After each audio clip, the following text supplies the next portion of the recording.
What is it about Villa Park? Goodness, Arsenal lose 2-1 at Villa Park to a late goal by Buendía.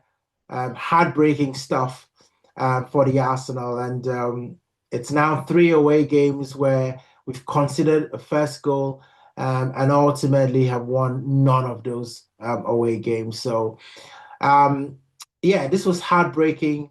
Um, we come away from Villa Park with nothing. This debrief is going to be tough because this was death by details. We're going to go into a three ups and three downs and just see, if there's anything that Arsenal can learn, from this defeat.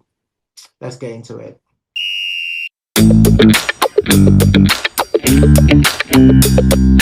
Okay, guys. So the first half, first up for me is going to be Leandro Trossard. Very, very important player for Arsenal. Um, he comes in instant impact. 7 minutes after the restart, he was sharp, instinctive. He's the kind of goal that we've come to associate with Leandro Trossard. And the numbers show the shift as well. In that first couple of minutes in the second half, Arsenal generated a 0.71 XG in the first 15 minutes of the second half alone. And the field tilt swung from 44% to 63% after the break. So when Arsenal hit the gas, we dominated. So this wasn't a team lacking ideas. It was a team that just couldn't put it into the final action and score that goal. Second up for me is going to be Arteta. He realized that he made a mistake in the lineup, and so second half he changed things. The Gyökeres and Trossard double sub worked immediately. I think you've got to say that was an instant impact.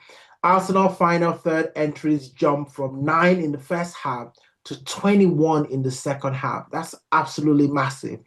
And the pass tempo increased, movement sharpened, and suddenly Villa were penned back.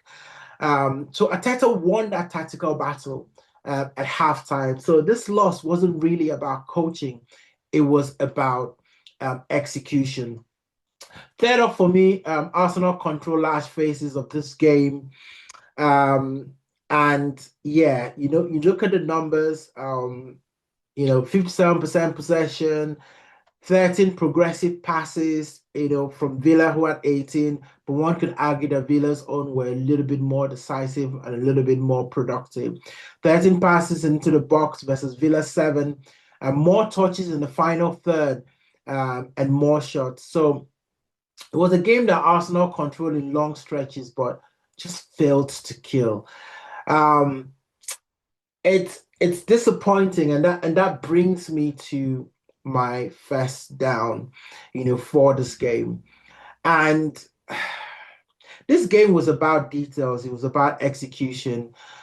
Switching off at the worst possible minute has just got to be a down for me. We switched off, against Sunderland, which was chaotic, scrambling, again, equalizer in the time of the game where we couldn't do anything about it. And then again at Aston Villa, we did exactly the same thing. The sequence hurts us completely. Concentration is a skill. It is really a skill. And tonight, Arsenal lost focus on two moments, and that's all it took for Aston Villa. And hey, the narratives is going to be heavy. Arsenal are going to get the criticism, from everyone in the media because this is what they've all been waiting for. So brace up. It's going to be a rough, rough, couple of days for Arsenal and Arsenal faithful. Second down for me, lack of clinical edge. I don't want to hit the panic button yet, but we're now drifting into that part, of the Arsenal season where we just feel a little bit too predictable.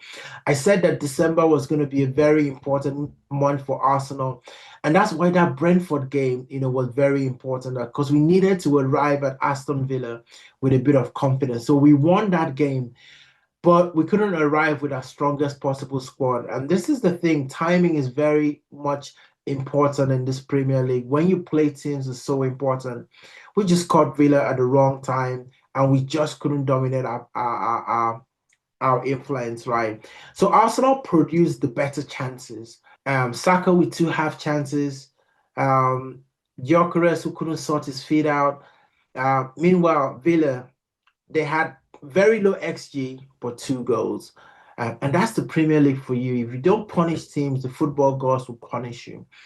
And the third down for me was just a disconnected first half. That first half was probably going to be the worst, first half that we've played in a long time.